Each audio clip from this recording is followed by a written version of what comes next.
भाई के मुंह में गुलाब जामुन चला गया। अच्छा, आगा खानी को क्यों डाले?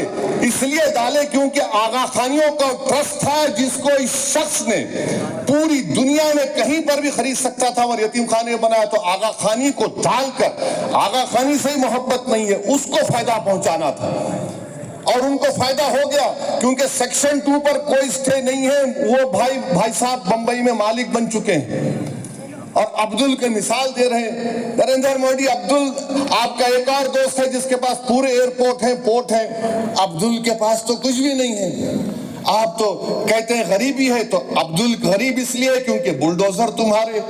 अब्दुल के पास गरीबी इसलिए है कि तुम उसकी बेटी को जेल में डालते हो। अब्दुल गरीब इसलिए है कि तुमने एनकाउंटर किया। अब्दुल गरीब इसलिए है कि तुमने 2002 में गुजरात किया। अब्दुल गरीब इसलिए है क्योंकि मुंबई में वहां पर इंसानियत का कत्लेआम हुआ, हाशिमपुरा हुआ, नेल्ली हुआ और 2020 का मुंबई हुआ।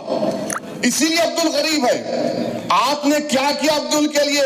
आप सिर्फ ड्रामा कंपनी, बल्कि हिंदुस्तान के सबसे बड़े बैनुल अक़वामी अगर कोई पिक्चर बनाई जाएगी तो उसमें एक्टिंग के लिए मोदी जी को लेना चाहिए।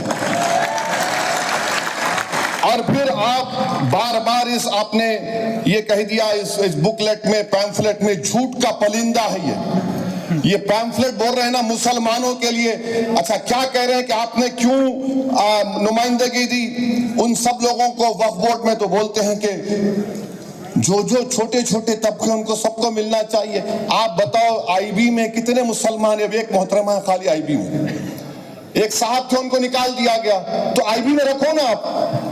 अब बोलेंगे देखो ओवैसी देश की सिक्योरिटी के बारे में सियासत कर रहा है। तुम मेरी मस्जिद के नाम पे सियासत करोगे, तुम मेरी ईमान पे हमला करोगे, तुम मेरी हर चीज पे हमला करोगे, तो मैं सवाल नहीं करूंगा अपने वजीर आजम से। तो आप भी दो ना हिस्सा हमको। तो मेरे अजीज दोस्तों और बुजुर्गों, फिर ये 5 साल का लुजूम, ये 5 साल का लुजूम हम वजीर आजम से पूछना चाहते हैं। ये 5 साल का लुजूम सिर्फ इस्लाम कबूल करने वालों के लिए नहीं है। कल अगर आप भी वक्फ करने जाएंगे तो बोलेंगे आप प्रैक्टिसिंग है या नहीं।